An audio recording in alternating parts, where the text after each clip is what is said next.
ధర్మరాజా, దుర్యోధన, మీరు వచ్చిన విధానం చూస్తుంటే మీ మనసుల్లో ఏదో కలత ఉన్నట్లు కనిపిస్తుంది. గురుకులంలో ప్రశాంతత ఉండాలి, కానీ మీలో ఆ ప్రశాంతత కనిపించడం లేదు. ఏం జరిగింది? ఏ విషయం మీ ఇద్దరిలో ఇలా వాదన కుదింపింది? ఆచార్య, ఇవే మా వందనములు. మా మధ్య ఒక వాదన జరిగింది.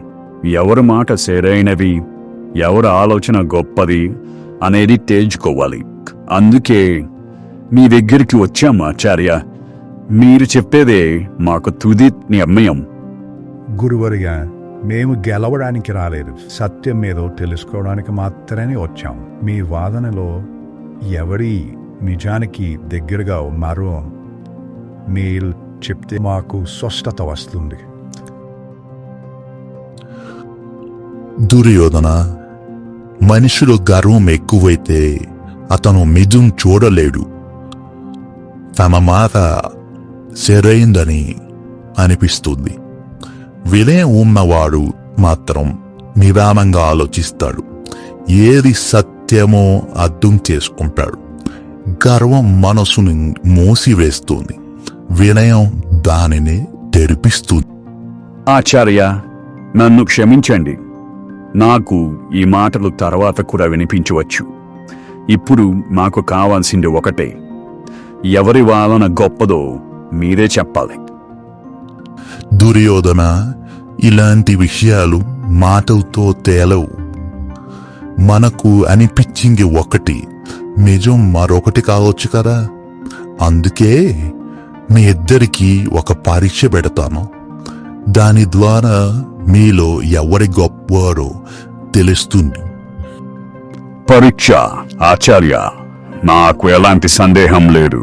ఏ పరీక్ష అయినా సరే, నేను సిద్ధమే.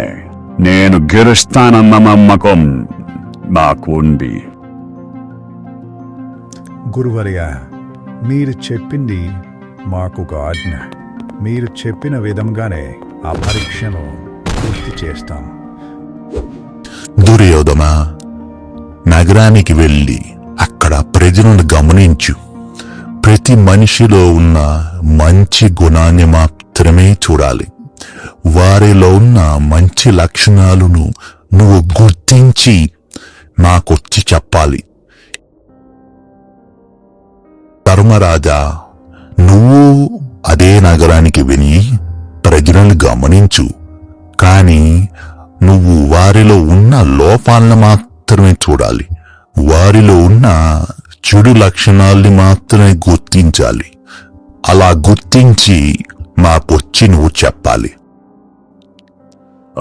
ధన్యవాదాలు ఆచార్య. ఇది నాకు చాలా సులభమైనది. ప్రపంచంలో మంచి కనిపించడం నాకు కష్టం కాదు. త్వరలోనే సమాధానంతో తిరిగి వస్తాను. గురువర్య, మీరు చెప్పినట్టు చేస్తాం. నేను గమనించినది నిజంగా ఎలా ఉంటుందో అలా మీకు చెప్తాం. సరే, మీరిద్దరూ వెళ్ళండి. నేను చెప్పిన విధంగా ఆచరించండి. ఒక్క విషయం మాత్రం బాగా గుర్తుంచుకోండి. మనిషి ప్రపంచాన్ని ఎలా చూస్తాడో అదే అతని మనసు, అతని స్వభావాన్ని ప్రతిబింబిస్తుంది. మనం చూసేది ప్రపంచం కాదు, మన మనసు చూపించే రూపమే. ఇతరుల్లో ఏం కనిపిస్తుందో కంటే మనలో ఏముందో అదే బయట కనిపిస్తుంది. మీరు తిరిగి వచ్చినప్పుడు మీరు చూసింది మాత్రమే కాదు, మీరు ఎలా చూశారో కూడా నాకు తెలుస్తుంది. అప్పుడు మీలో ఎవరు గొప్పవారో మాత్రమే కాదు, మీలో ఒకరినొకరు ఎంతవరకు అర్థం చేసుకున్నారో కూడా స్పష్టమవుతుంది.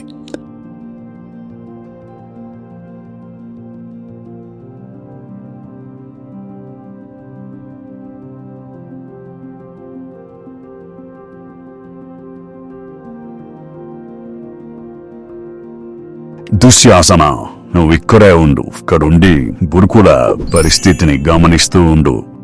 అలాగే అమ్మయ్య. టామీ, మీరు అక్కడే ఎలా వెళ్తారు? నేను అంతడిగాడా? నాకు సమయం గడవడానికి వకులుడని నాతో పాటు తీసుకుని వెళ్తాను. ఓ వకులుడా, ఎక్కడికి రా, మనం మెరడానికి బయలుదేరాలి. ఆర్య వస్తున్నారు.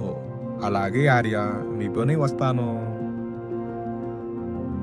మీరు ఈ వీడియో పూర్తి చూడాలంటే మా యూట్యూబ్ ఛానల్ ప్రూడెన్స్ బై స్టోరీస్ను తప్పకుండా విజిట్ చేయండి.